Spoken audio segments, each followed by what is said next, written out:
이제 이정우 실장 모시고 용진당 진행하겠습니다. 어서 오십시오. 안녕하십니까, 이종훈입니다. 예, 조금 전에 제가 국민의힘 전당대회를 공방을 소개하면서 김기현 후보의 땅 투기 의혹을 황교안 후보가 제기하고 안철수 후보가 가세하고 이제는 천하람이까지 나서서 깐죽대던데, 이것에 대해서 김기현 후보가 당 선관위 클린 소위위원회에다가 검증해달라. 네. 내 억울한 누명을 벗겨달라, 이런 뜻이죠. 네. 예, 거기까지 제가 전해드렸습니다. 네. 그리고 저희가 아침에는 울산에 사시는 우리 아미고 본부장 최영희 본부장의 현장에서의 팩트체크도 보내드렸습니다. 네. 이정우 실장, 네네. 이 문제에 대해서 좀 팩트체크된 게 있습니까? 예, 일단 좀 전반기와 후반기로 좀 나눠야 될 것 같습니다. 네. 그러니까 전반기는 어떤 거냐면 민주당이 이것을 제기했던 첫 네. 번째 2021년으로 돌아가야 돼요. 이게 민주당이 처음에 제기했습니까? 그렇습니다. 황교안 후보가 처음 제기한 게 아니고요. 그렇죠. 양이원영 의원이 제기했습니다. 그 좌파. 그렇죠. 양이원영이 자기가 왜 뭐 땅 투기니 뭐니 이렇게 해서 그때 당시에 뭐 LH 사건도 터지고 막 이랬잖아요. 그랬어요. 그래서 양이원영이 뭐 모친이 어떻게 되고 뭐가 어떻게 되고 하는 그 와중에 반격을 시도한 거예요. 그러면서 저길 봐라, 김기현이를 봐라, 김기현이가 땅이 1,800배가 올랐다라고 공격을 했습니다. 그때 그랬어요? 거기서 1,800배라는 이야기가 나오기 시작한 거예요. 그래요? 예. 그래서 민주당이 곧바로 반격을 한 거예요. 당시의 분위기가 완전히 땅 투기를 그대로 놔뒀다, 좌시했다, 뭐 이런 그 비난이 지금 쏟아지고 있는 와중에서 김기현 봐라, 김기현이 그렇게 했으니까 이건 바로 야당의 지금 땅 투기 의혹이다. 권력을 이용한 땅 투기다 하고 TF팀을 꾸립니다. 그래서 그 TF팀이 민주당이 여당일 때, 문재인 정권 때 2021년이죠. 네, 김기현 잡으려고 TF까지 꾸렸어요. 네네, 그렇습니다. 그래서 거기서 나온 이야기가 이제 전반부 얘기고 후반부 얘기는 이제 그 이후에 그 이후의 얘기고, 전반부 얘기만 먼저 좀 결론을 내리면 이겁니다. 저는 이제 제가 찾은 게 아니라 이미 과거로 돌아갈 수는 없으니까 당시에 그렇게 난리를 쳤는데 결과적으로 그렇다면 문재인 정부가 검찰을 동원해서 수사를 하거나 혹은 김기현을 기소를 하거나 하지 못했어요. 이유가 뭐냐면 당시에 그 좌파 언론이라고 지금 칭하던 언론들, 예를 들어서 YTN이라든지 이런 언론들이 팩트 체크를 했어요. 지금 그래요? 기록에 있습니다. 잡으러 간 거네. 예, 신모 기자가 팩트 Y라고 해서 김기현 1,800배 사실일까라는 제목으로 기사가 나갔습니다. 그런데 그 기사 내용을 보면 이겁니다. 98년도에 김기현이 땅을 사요. 그 땅이 존재합니다. 그리고 민주당이 주장하는 1,800배의 공시지가가 올랐다는 땅이 있습니다. 이 두 땅이 같은 땅이 아니에요. 그래요? 예. 자, 1,800배 오른 땅은 다른 땅이에요? 다른 땅이 있습니다. 즉 김기현의 땅의 바로 옆에 땅이에요. 그 땅은 대지예요. 다른 사람이 땅. 다른 사람의 땅. 소유주가 다르죠. 이 대지는 변경이 언제나 가능합니다. 그래요. 그런데 김기현의 땅은 보전이에요. 개발 보전지고요. 녹지 보전. 예. 그래서 실제로 거기서 농업인이나 어업인이나 녹지 보전이면 그린벨트? 네네. 네, 그런 셈이죠. 하여튼 개발이 제한되어 있는 땅. 제한되어 있는 땅입니다. 그런데 당시에 1,800배는 민주당 TF팀이나 이원영이 바로 그 옆에 바로 인근에 있는 땅을 공시지가를 비교를 한 거예요. 그래서 당시에 어쨌든 당시 공시지가가 A라는 땅과 잠깐만. 네네. 대지하고 개발 제한 지역하고 아무리 옆에 같이 붙어 있어도 땅은 완전히 다른 땅이잖아요. 어떻게 이걸 비교를 해요? 그렇죠. 다른 땅이죠. 그러니까 이걸 또 제가 지금 얘기하는 게 아니라 말씀드렸듯이 YTN 기자가 당시에 지금 민주당이 기준으로 한 땅이 뭔가 그러고 찾아서 봤더니 바로 옆 인근 땅이에요. 그러면 사실 이걸 안 찾아보면 울산 땅 거기 아니야 그러면 다 비슷하게 보이죠. 그러니까 이 A라는 땅은 대지 이미 그때도 공시지가가 김기현 땅하고는 차이가 엄청 났어요. 그랬겠네요. 그래서 실제로 그러니까 김기현 땅이 1,000원이면 이게 200만 원 막 이런 정도의 어떤 차이가 있었으니까. 좋아요. 1,800배라고 하는 건 그런 이제 완전히 엉터리 같은 프레임 갖고 좌파들이 덮어씌우려고 만들어낸 말이다 이거죠. 그렇죠. 양희원영이라는 자가 앞서서. 그렇죠. 그렇습니다. 현재의 그러면 오른 가격으로 따지면 98년도에서 지금 2023년이잖아요. 그러니까 진짜 김기현 땅은 얼마나 올랐나? 얼마나 올랐나? 올랐어요. 안 오를 수가 없죠. 지금 몇 년이 지났습니까? 한 4년이 지났잖아요. 그래요. 5.9배가 올랐더라고요. 5.9배? 네네. 그게 1,800배가 5.9배. 물론 5.9배가 올랐습니다. 안 오른 건 아니에요. 하지만 우리가 땅을 투자를 했을 때 5.9배라는 게 24년 동안 그것이 1,800배라고 하면서 지금 비난을 받는 것과는 좀 차이가 있지 않느냐라는 것이고요. 이제 후반기는 이겁니다. 도로, 그러니까 그 땅을 산 시점은 알겠다. 그런데 도로를 개설하지 않았느냐. 그 도로는 뭐냐면 울산역까지 KTX가 지금 지나가는 울산역까지 가는 도로를 그쪽으로 뚫리게 했다라는 겁니다. 그 울산역이 울산 시내에서 한 30분 정도 떨어져 있거든요.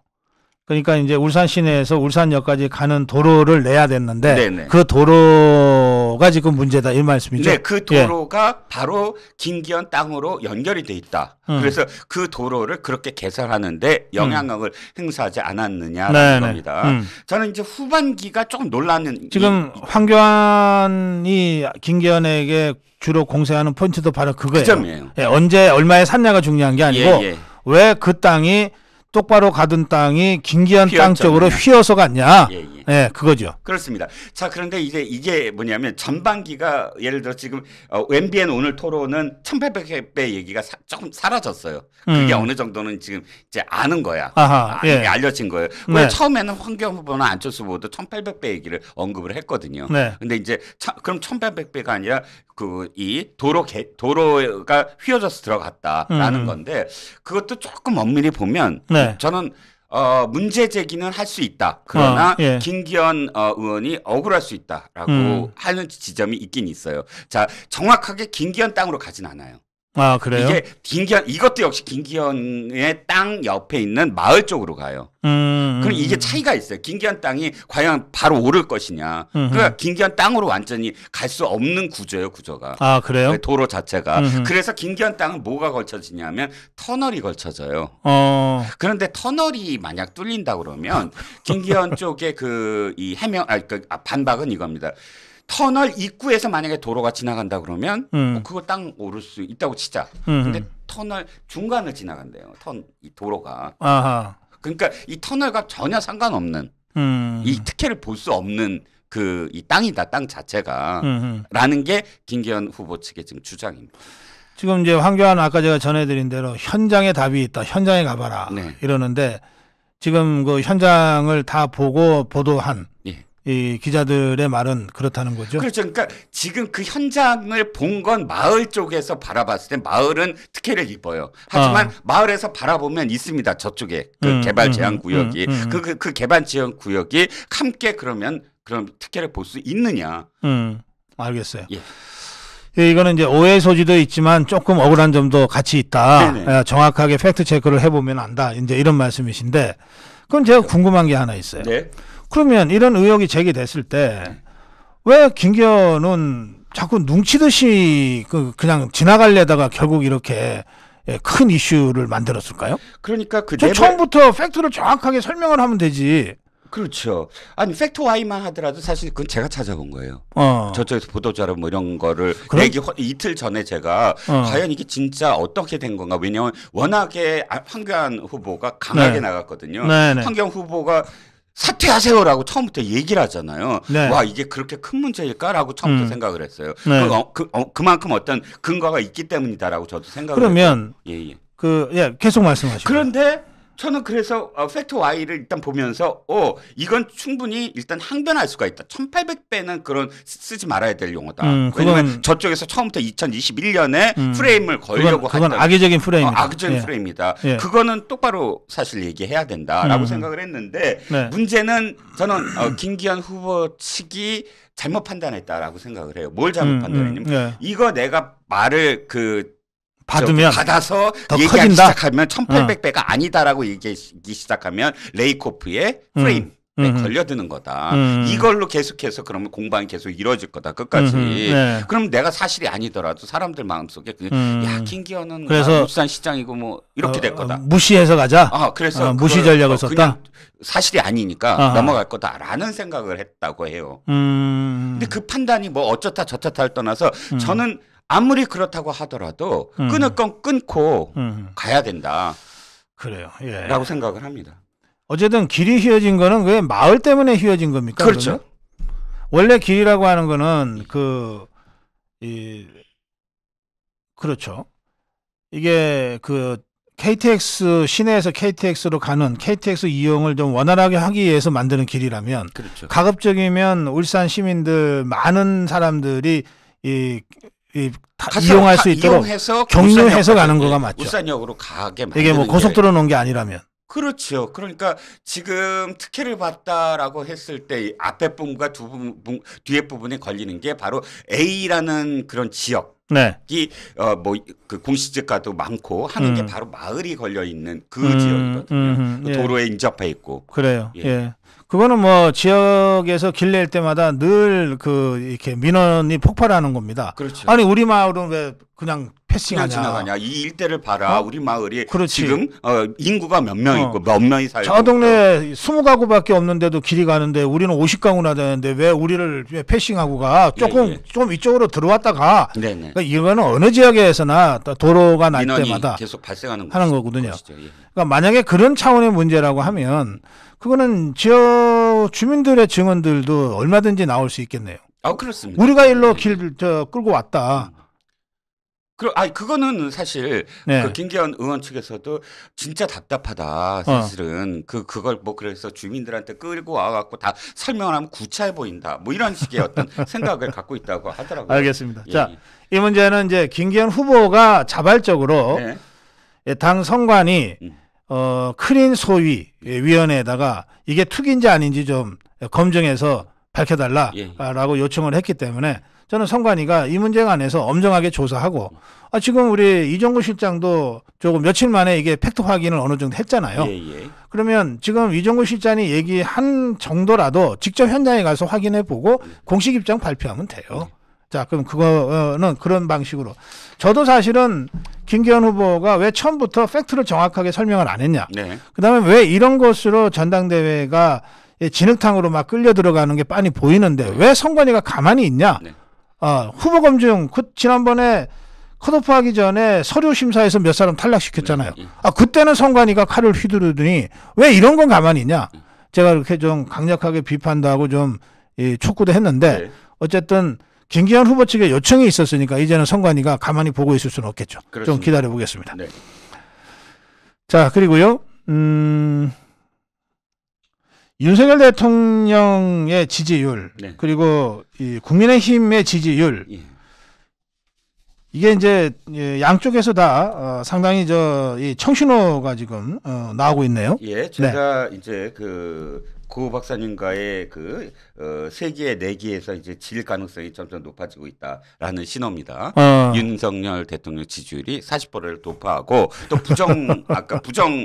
긍정이 40%를 돌파하고 부정이 57%로 지금 또 낮아졌어요. 그래서 선을 보시면 진짜 만날 것 같습니다. 이게 무슨 의미를 갖냐면 지금 이재명이 완전히 구석에 몰리자 온갖 정말 발악을 다 하고 있지 않습니까? 그러면서 온갖 선전전을 다 펼쳐내고 있습니다. 그런 와중에 윤석열 대통령의 지지율이 1월 이후에 지금 계속 좀 정체돼 있었어요. 6주 동안 정체돼 있었어요. 그래요. 30%대에서 30%로 다시 내려갔다거나 뭐 하면서 거 봐라 뭐 얼마 그렇게 그 40%를 유지하지 못했다라는 그런 시각이 많았는데 6주 만에 그것도 리얼미터에서 지금 다시 40%로 돌파했다라는 것이고요. 제가 좀 찾아봤어요. 그래서 지난주에 무슨 일이 있었나. 근데 지난주에 있었던 건 두 가지 요인이 있더라고요. 하나는 윤석열 대통령이 계속 민생 발언을 지금 연달아서 하고 있어요. 몇 주간 일주일에 한 번 거의 한 번 걸로. 하나는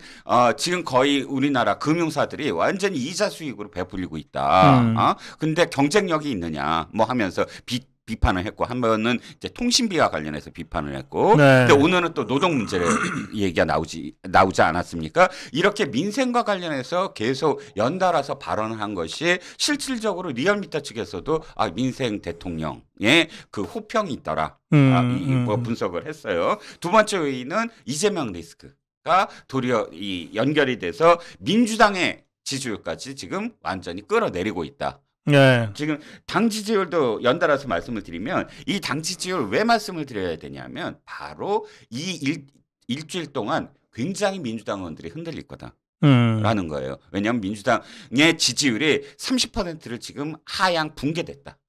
라는 겁니다. 물론 지금 갖고 온 리얼미터에서는 붕괴되지 않았으나 NBS 아시죠? 왜 4개 그 여론기관이 2주마다 한 번씩 서로 돌아가면서 하는 거. NBS가 되게 진보 쪽이었어요.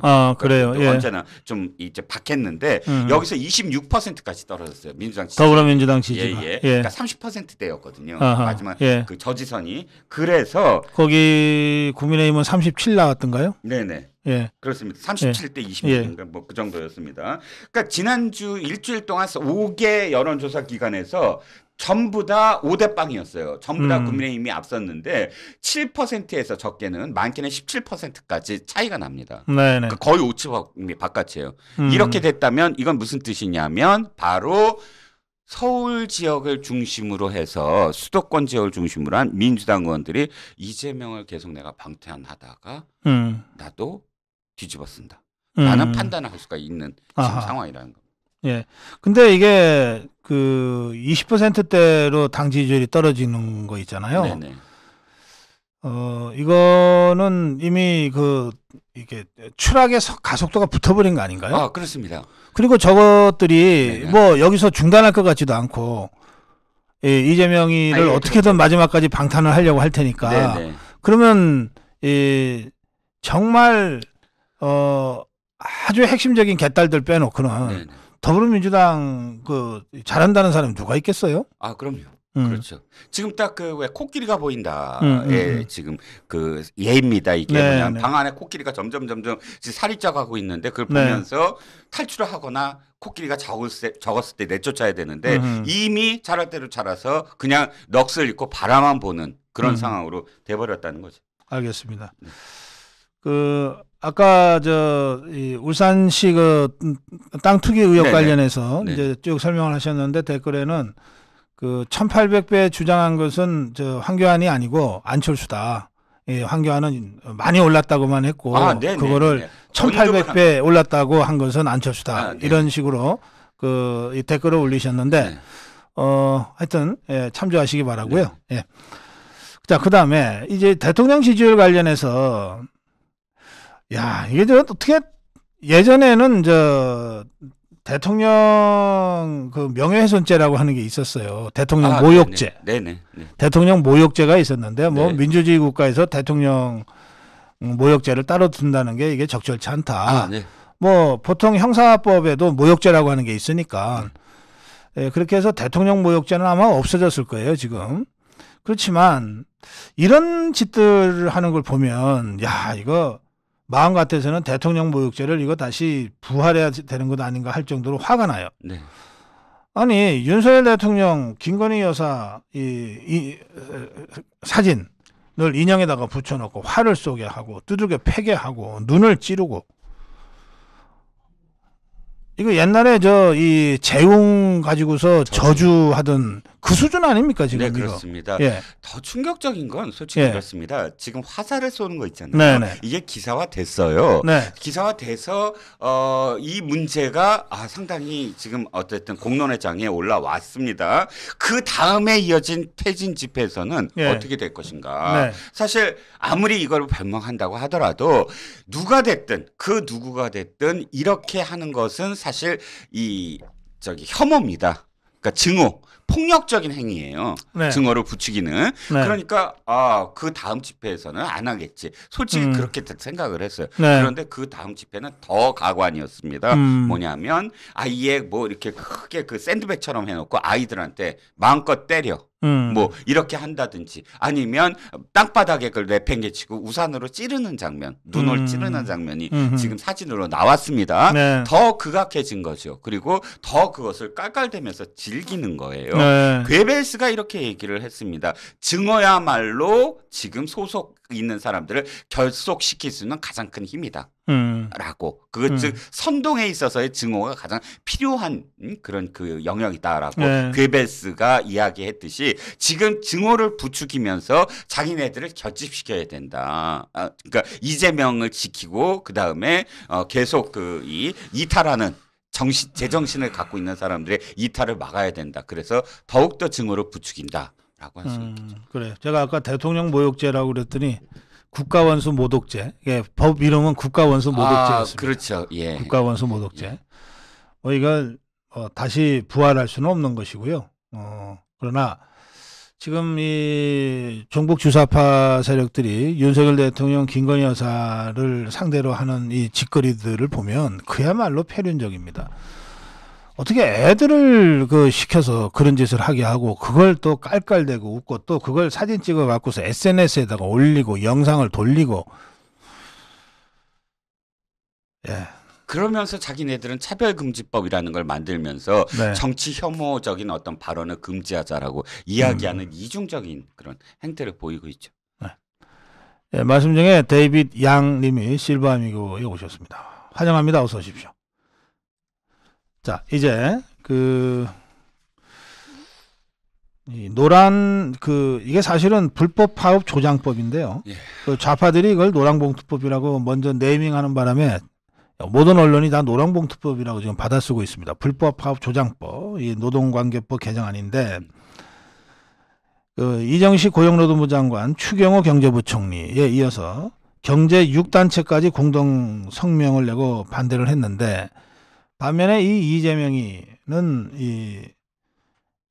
이 농성장을 찾아가서 또 격려를 했대요.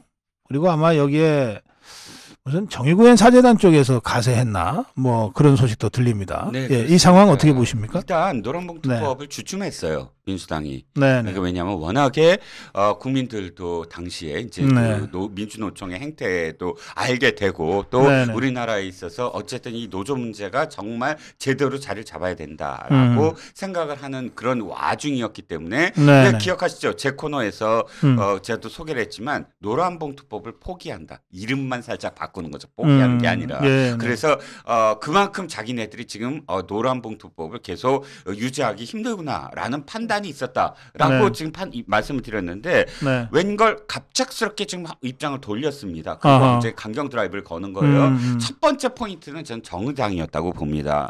이재명이. 왜냐하면 노란봉투법은 그때 민주당이 주춤했을 때 정의당이 민주당을 공격을 했었어요. 그러면서 정의당이 노란봉투법도 못하는 너희들이 진짜 진보를 외칠 수 있냐 하면서 정의당이야말로 민노총이 자기들 진짜 절대적인 지지 기반이거든요. 주주죠. 그냥 그 민노총 거의 뭐 한 몸이지 뭐. 그렇죠. 그러니까 지금 이재명이 발빠르게 계산한 건 6표. 6표를 어떻게든 갖고 오자. 정의당이 아무리 당론으로 뭔가를 하더라도 이건 내가 먼저 나서서 노란봉투법을 이렇게 할 때 정의당도 어쨌든 6표 중에 몇 표라도 흔들릴 수 있지 않느냐. 이게 첫 번째 저는 포인트였다고 봅니다. 그리고 두 번째는 이 시선 돌리기, 논쟁 돌리기.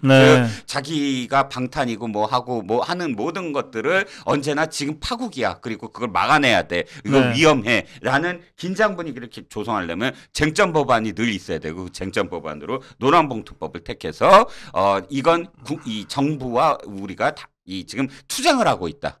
나의 어떤 지금 방탄도 방탄이 아니라 이런 투쟁의 일환이다. 라고 포장을 하기 위한 지금 술수. 이 두 가지를 지금 갖고 노란봉투법. 그 안에서도 민주당 안에서도요.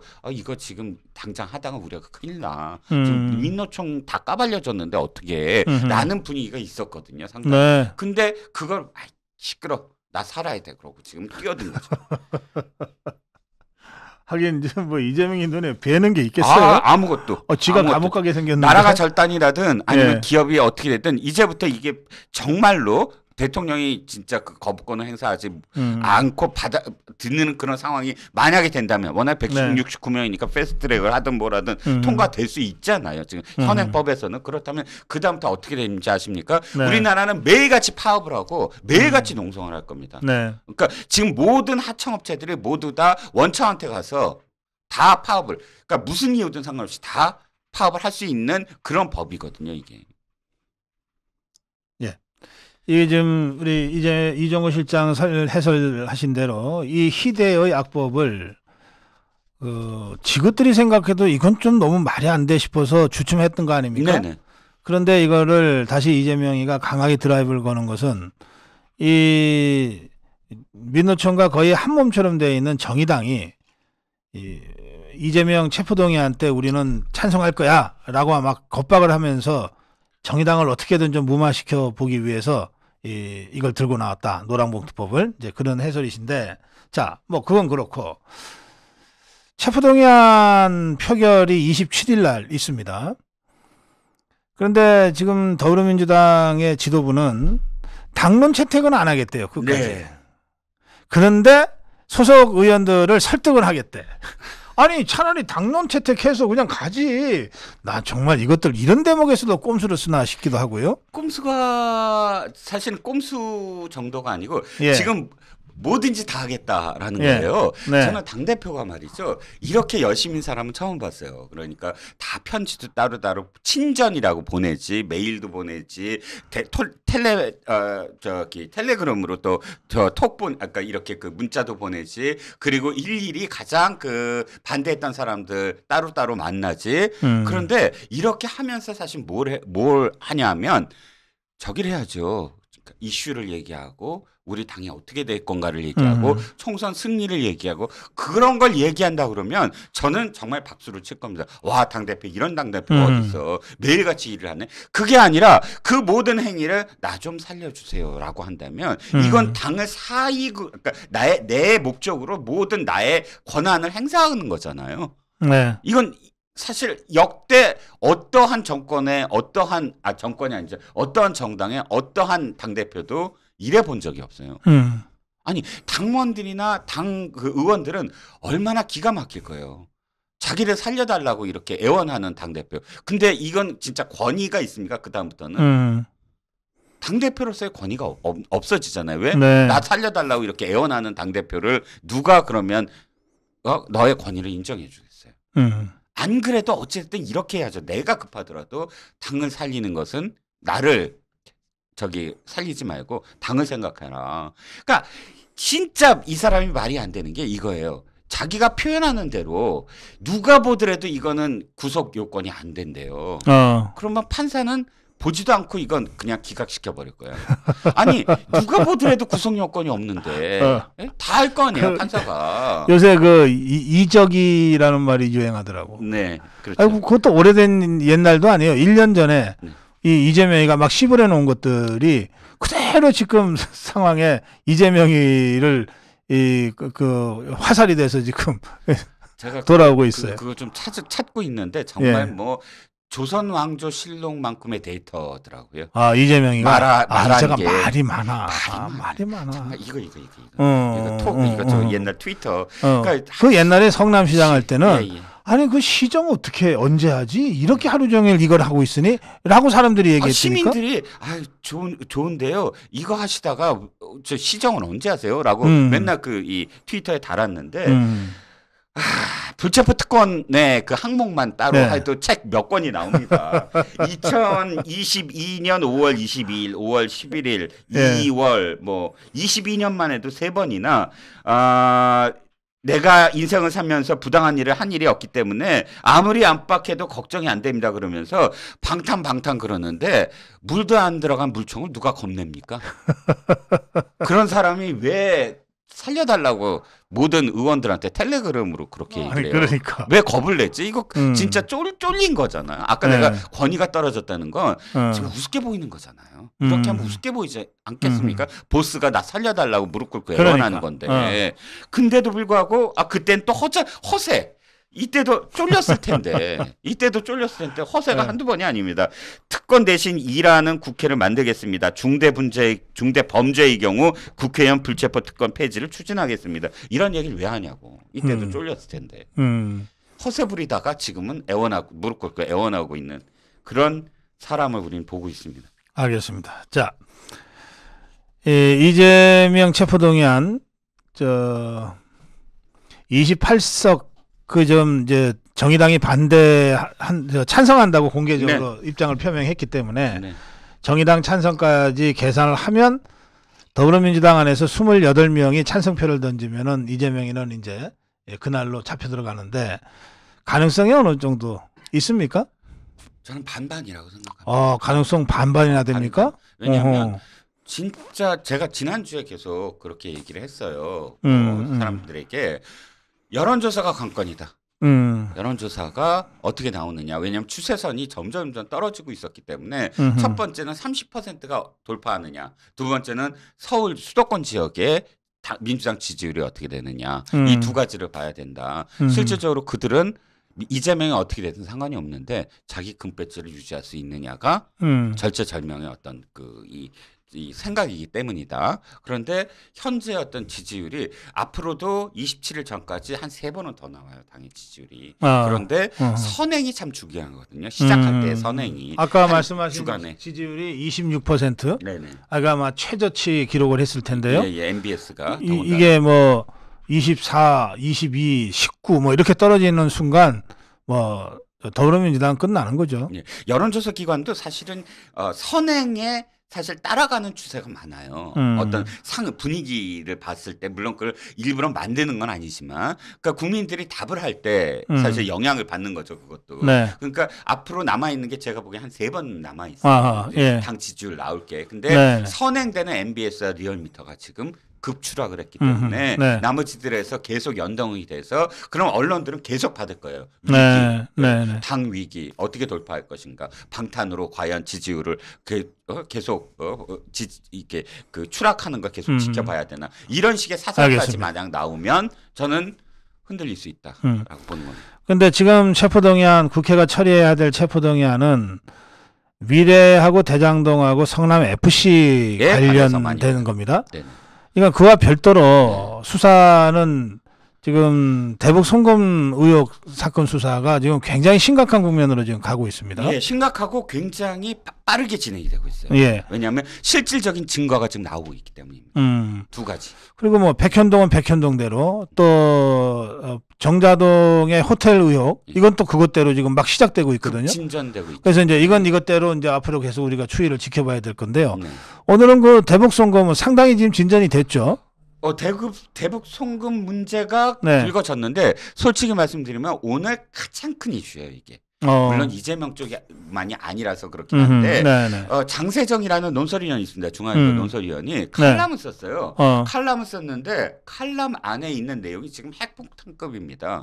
그래요? 어떤 내용입니까? 내용 자체가 뭐냐면 자신이 청와대에 근무했던 문재인 정권에서 청와대에 근무했던 공직자로부터 직접 들었다. 그러니까 출처를 그렇게 밝혔습니다. 그 3번의 정상회담을 했을 때 대통령은 주로 공항을 서울공항을 이용하잖아요. 서울공항에서 비행기가 떴을 때 그 안에 달러를 뭉치 돈으로 실었다. 그래서 이거는 이재명, 김성태 대북 송금 의혹이 아니고 문재인 그렇습니다. 대북 뇌물 의혹이네? 물론 그 칼럼은 전체적으로는 이재명 대북 송금이 앞으로 큰 어떤 이 핵폭탄이다라는 이야기를 시작을 했지만 그 중간에 이 얘기가 들어갑니다. 그러면서 이것이 연동돼서 대북 송금 문제는 앞으로 우리나라의 크나큰 어떤 그런 이슈로 자리 잡을 거다라는 이야기를 중앙일보 논설위원 현 논설위원이 그렇습니다. 문재인 때 청와대 근무했던 자로부터 들었다고 하면서 사설에 썼다는 거죠. 칼럼에. 그러면 이거는 그냥 쓸 얘기는 아니죠. 이건 논설위원실에서 예. 몇 번의 크로스 체크를 하고 냅니다. 왜? 그렇죠. 이거 당장 일단 고소 고발이 들어오면 중앙일보가 이것을 책임을 져야 돼요. 왜? 논설이기 때문에. 논설실에서 나온 거예요. 그리고 지금까지 그 북한 김정일을 상대로 네. 또 김정은을 상대로 이제 그 일본 그러니까 정상회담을 한 대통령. 네. 그럼 김대중, 노무현, 문재인 아닙니까? 네. 근데 김대중은 그때 정상회담의 대가로 수천억 갖다 준 거는 확인이 됐잖아요. 그렇습니다. 그래서 송금 특검까지 대북 송금 특검을 해갖고서 감옥도 갔잖아요. 박지원이가. 그러면 네, 그렇습니다. 그 당시에 북한은 돈 안 주면 아무것도 안 돼. 네. 라고 하는 게 확인이 됐다는 거 아니에요. 아, 그럼요. 그러니까 김대중이가 그랬는데 그 후에 노무현이 또 문재인이가 그렇게 자주 만나고 많이 만났는데 돈 한 푼 안 주고 이게 됐겠냐. 그러니까 상식적 수준에서 합리적 의심은 그동안 제기가 돼 왔어요. 그렇죠. 두 가지죠. 하나는 지금 말씀하셨듯이 네. 그 돈 안 주고 안 움직이는 애들이 그럼 얼마나 줬을까? 언제나 남북 정상회담 하면 네. 이번에는 얼마 줬을까? 이게 거의 국민들 마음속에 자리 잡았죠. 그렇죠. 그들이 예. 움직이지 않았던 거. 이재명 대통령도 사실 그때 싱가포르 같은 이재명 누구? 대통령?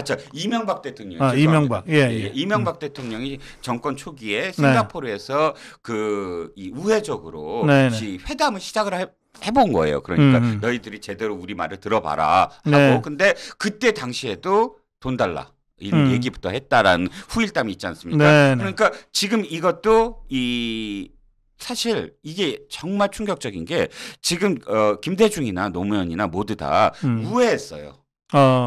이재명도 우회했잖아요. 아, 그래요? 자기가 이렇게 해서 돈 준 게 아니고 쌍방울, 현대를 김대중이 현대 끼고 이재명은 쌍방울 끼고 이런 식으로 해서 우회를 했잖아요. 네. 저는 지금 이게 이해가 안 가네요. 서울공항에서 돈다발을 그냥 갖고 갔다는 겁니다. 그러니까 서울공항도 물론 이게 그 대통령을 전용해서 이 성남공항, 군공항이지만 씁니다. 하지만 여기도 엄격하게 세관이 있고 그걸 체크를 해요. 크로스 체크를. 근데 다 버젓이 정말 버젓이 그렇게 싫었다는 문재인이 김정숙이는 그 전용기를 대통령 전용기가 아니라 진짜 개인 비행기라고 생각했나 봐. 그러니까 뭐 뻑하면 비행기에다가 뭘 실어서 갖다 준 것 같아. 그러게요. 예전에 그 독일의 윤희상 묘지에 통영의 동백나무를 그 진짜 비행기에다 싣고 가져갔다니까. 아, 그렇습니까? 이것들 좀 아니 나무 뽑아와서 뿌리채 갖고 갈 정도면 돈다발이야 뭐 일도 아니지. 네. 하여튼 중앙일보 사서 칼럼의 주장은 그렇다는 거죠. 네. 예, 그러고요. 예, 계속하시죠. 어쨌든 장세정 논설위원이 굉장히 발로 뛰는 논설위원이에요. 네. 그래서 실제로 취재도 오고 아마 기억하시겠지만 고성욱 TV 초기에 직접 와서 취재했던 논설위원입니다. 아, 그러시군요. 요즘 논설위원이 뭐 칼럼 쓰고 사설 쓰고 이렇게 그냥 그 유유자적한 게 아니라 직접 인터뷰하고 그래요? 직접 취재를 해서 그 기사 같은 그런 그 칼럼을 쓰는데 어쨌든 중앙일보가 이제 앞으로 어떻게 대응을 할지. 왜냐하면 이건 다시 말씀드립니다만 저도 언론사에 있어봤지만 이 사실을 들은 순간 내가 이런 것들을 칼럼을 쓰는데 하고 논설위원실에서 토론을 합니다. 그렇죠. 그리고 출처는 누구다라는 걸 내부에서 밝히고 공개적으로는 밝히지 못해도 그렇죠. 국민한테는 밝히지 않아도 지정 보호 때문에. 그런데 크레딧은 이 정도의 신뢰가 갖고 있는 사람이다. 그리고 내가 이걸 그냥 말만 들은 것이 아니라 어느 정도는 어떻게 해서 크로스 체크를 합니다. 왜냐하면 그 사람 말만 듣고 할 수는 없잖아요. 그렇죠. 그 크로스 체크가 없으면 이렇게 전원해서 칼럼을 쓰지 못합니다. 일단 그게 이제 언론계의 룰인데 관습인데 최소한 이 내용이 어떤 파장을 일으킬지 뻔히 알면서도 이렇게 냈다는 건 이게 앞으로 제가 지난주에 아마 한 말씀 드렸을 텐데 그 코인 관련해서 그래요. 말씀을 드렸잖아요. 그러니까 한국의 국정원과 미국의 법무부가 1년여를 지금 추적한 끝에 이 북한의 코인 해커 집단들이 100만 달러를 환전을 하는 것을 막았다. 말씀을 드렸잖아요. 사전에 포착해서 막았다. 막았다. 이게 갖고 있는 의미가 무엇이냐? 대북 문제를 지금 이미 파악을 하고 있다라는 거. 그러니까 1년 동안의 추적이 걔네만 막은 것이 아니라 이 추적하는 어떤 상황 자체가 대북 송금이 포인트고 코인이 포인트고 그 이에 사수의 어떤 방법들을 체크하고 있다라는 것이 시고 이것이 저는 장세정 논설위원이 이걸 싣는 어떤 또 근거도 될 수 있다라는 겁니다. 그러네요. 예. 알겠습니다. 이 사안은 조금 더 우리가 관심 갖고 계속 잘 지켜봐야 될 것 같습니다. 자, 그리고 이제 이게 시간이 다 됐지만 이거 한 가지는 좀 짚어야 되겠어요. 지금 김성태 쌍방울 대북송금 사건에 그 김성태 쪽과 이재명 쪽을 연결하는 연결고리가 이화영이 아닙니까? 네네. 근데 이 이화영이가 이해찬이의 최측근이잖아요. 네, 그렇습니다. 그러니까 그 이화영이가 그 이재명이의 평화부지사로 이재명 지사 밑에서 평화부지사를 할 때부터 이해찬과 이재명의 연합? 네네네. 이것에 이제 그 고리로 역할을 한 거 아니겠습니까? 그렇습니다. 예, 예. 그리고 실제로 그 전당대회 과정에서 이해찬이가 이재명 쪽에 힘을 확 실어주잖아요. 네네. 예, 그래서 사실은 확 기울어졌는데 네네. 여러 가지 정황으로 보면 이 이해찬이에 대해서도 좀 한번 조사할 필요가 있지 않냐 그렇게 생각하는데 예. 이게 요새 뭐 완전히 이 대가리 숙이고 어디 숨어 있어서 그런지 지금 검찰이 이해찬에 대해서는 지금 수사를 했다는 소식이 그동안은 없거든요. 네. 이 문제는 어떻게 봐야 됩니까? 자, 일단 검찰이 완전히 수사를 안 하는 건 아닙니다. 자, 어떤 게 있냐면 김의겸이가 가끔 천기를 누설하잖아요. 김의겸이가 CBS에 김현정이 나와서 천기를 예. 한번 누설을 합니다. 뭘 얘기하냐면 이거는 보도가 나왔어요. 압수수색을 지금 동북아 평화경제협의회인가요? 그 이화영이 만든 단체 그걸 합니다. 근데 그 위층에 이해찬이 있어요. 그렇지, 아래 위층이죠. 예. 예. 이해찬에도 압수수색을 합니다. 이해찬 사무실에. 네. 그런데 김의겸이 뭘 천기를 누설하냐면 자기가 알아봤다는 거예요. 그러면서 당시에 컴퓨터 압수수색하는데 컴퓨터를 들고 가는 것이 아니라 사실 검색을 하거든요. 근데 요즘은 압수수색이 굉장히 특정해야 돼서 검색어를 압수수색 영장에 써야 됩니다. 이것저것 다 해서 걸리는 것이 아니라 내가 이러이러한 키워드로 검색을 하겠다. 이 컴퓨터에. 근데 50개의 키워드 중에 가상화폐가 있었다는 겁니다. 그것도 김의겸이가 김의겸이가 그 말을 한 거예요. 그러니까 이 사람은 뭔 말을 하고 싶었냐면 한동훈이가 미국 가서 이재명과 관련된 가상화폐를 때려잡으려고 한 게 헌법에 위반된다. 그래서 탄핵을 해야 된다. 이 탄핵의 목적을 두고 얘기한 건데 그러면서 사실은 천기를 다 누설해버렸어요. 예. 그러니까 지금 이해찬의 컴퓨터를 뒤지는데 가상화폐를 뒤졌다는 겁니다. 즉 가상화폐가 뭘 의미하냐 아까도 말씀을 드렸지만 북한에 자금을 지금 우회적으로 보내는 것인데 이해찬도 관련이 있다라고 보고 있다는 겁니다. 이게 검찰이 안 해서 그렇지 진짜 날 세워서 하기 시작하면 그 수사의 촉이라고 하는 건 보통 사람들보다 훨씬 앞서가죠. 그렇죠. 이해찬이 어떻게 했는지는 뻔히 알거든요. 한 가지만 말씀을 드리면 이해찬이 2018년 16일 날 갑작스럽게 딱 등장하는 곳이 아태협 평화대회예요. 거기에 딱 나타나서 이종혁이라는 그 북한의 그 앞에서 막 북한을 막 뭐 얘기하고 그래요. 근데 그게 왜 중요했냐면 바로 그때 해경군 김 씨가 11월 19일 날 경찰에서 송치를 하거든요. 혐의가 있다라는 걸로. 그러니까 그건 무슨 얘기냐면 그 당시가 바로 이 친문, 그러니까 문바들을 중심으로 해서 이재명을 때릴 때 이재명을 때리고 이재명 빨리 당에서 내쫓아라. 해경군 김 씨가 바로 김혜경이다라고 하면서 이재명이 완전 그때 핀치에 몰려 있을 때예요. 근데 이해찬이가 당대표가 갑자기 이재명이 하는 행사에 딱 등장을 해서 막 개회사를 해주는 거예요. 그때 완전히 터닝 포인트가 됐어요. 그래갖고 이재명 뒷배는 이해찬이다라고 당에서 술렁술렁거리고 그래갖고 자기가 개인적으로 갖고 있던 계파 광장이라는 조직을 그대로 다 넘겨줘요. 누구한테? 이재명한테. 네. 예. 그러니까 왜 이렇게 했을까? 이제 이해찬이 뭐 하면서부터 이제 여러 가지 연관성이 나오는 거죠. 이해찬이가 이 낙연이의 좌장하기는 좀 어렵지. 이낙연이보다 뭐 나이가 많지도 않고 제 기억으로는 그래요. 이낙연이하고 이해찬이 나이 좀 챙겨보세요. 그리고 또 이낙연이는 호남 세력을 딱 기반으로 하고 있어서 이해찬이가 끼어들 여지가 별로 없어요. 그런데 이재명이는 당내 기반도 별로 없고, 동갑이에요. 그러니까 자장이라 하기 어렵지. 뭐라 근데 나이 차가 있어 보이죠? 한 사람은 90으로 보이고, 예, 어찌됐든. 이재명이는 워낙 당내 기반이 약하니까 네. 이해찬이가 야 내가 너 뒷배 봐줄게. 네. 고맙습니다 해야지. 되게 그런 관계로 이해찬이가 이재명이를 밀어서 결국은 당 대표까지 만든 것 아닙니까? 네. 그러니까 이제 그 연장선에서 보면 네. 이 가상화폐를 고리로 해서 뭔가 이 대북 송금 의혹과 관련한 여러 가지, 더구나 이해찬이에 대해서는 워낙 여러 가지 의혹들은 많은데 아직 제대로 수사한 적이 없어요. 한 번도 없어요. 예. 그러니까 한 가지만 더 말씀을 드리면 네. 이해찬이가 계속 우리 100년 정당 되자 이건 뭐냐면 범죄 드러날 걱정 없다. 100년 동안 우리 도둑질 해 먹어도 된다. 이렇게 지금 해석을 해야 돼요. 100년 동안 대북 송금해도 된다. 예. 알겠습니다.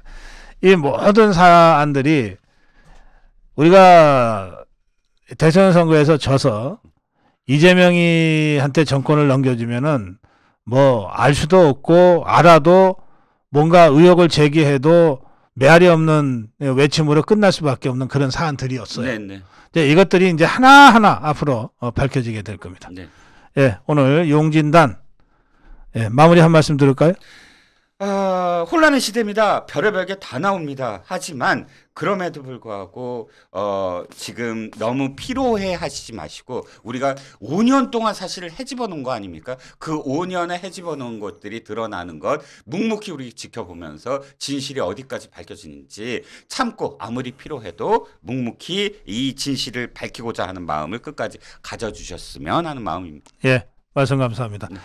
예, 오늘 이정근 실장이 2년 전 기사까지 찾아내서 김기현 후보 땅 투기 의혹과 관련된 팩트 체크를 해드렸습니다. 그리고 아까 말씀드린 대로 김기현 후보 본인이 선관위 크린 소위위원회에다가 검증해달라고 요청을 했으니 오늘 저희 방송을 들으시면서도 내내 그 문제로 여러분들이 공방을 벌이시는데 이제 그거 선관위 크린 소위위원회에다가 맡겨놓으시고 좀 전대를 전대답게 제대로 된 정치 노선을 둘러싼 좀 그런 경쟁으로 여러분들도 좀 방향을 돌려주시면 좋겠다 그렇게 생각합니다.